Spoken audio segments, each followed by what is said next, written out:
حضرت کی امت مجدد ملت مولانا اشرف علی تھانوی رحمہ اللہ تعالیٰ فرماتے ہیں کہ چور چوری کرنے جب نکلتا ہے اس میں بھی وہ سچی نیت اور ہمت لے کے چلتا ہے. نیت سچی ہوتی چوری کرنی ہے، کچھ بھی ہو جائے، کسی کی جیب پہ بھی ہاتھ پڑ جائے چوری کرنی ہے میں نے. یہ نہیں کہ کسی جیب میں ہاتھ ڈالا پتہ یار یہ اپنا بلی ہے دفع کرو یار. جب تو ہاتھ ڈالا ہوئے تو چاچا جی کھڑے رہنے دے چاچے نو، کوئی نہیں چھوڑتا. جیب کترا تو جیب کاٹتا ہے، کسی بھی کٹ جائے اور بعد میں سوچے گا کہ چاچے دی جیب کٹ لی، اپنے پیو دی جیب کٹ لی، کیونکہ اس نے نیت کرنی ہے چوری کرنی ہے مجھے.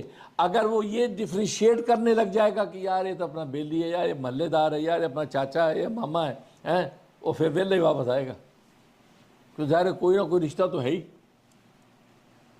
اس لیے وہ فرمایا کہ سچی نیت سے چلتا ہے کہ چوری کرنی ہے دہشت، اور پھر اس میں ہمت دکھاتا ہے، ہمت سے کرتا ہے، اس میں سستی نہیں کرتا، ڈھیل مل نہیں ہوتا، پوری کو ہمت کے ساتھ جاتا ہے.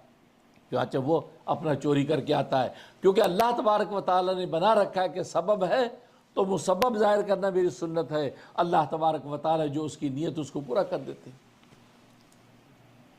تو اس لیے تو صدق و اخلاص ضروری ہے.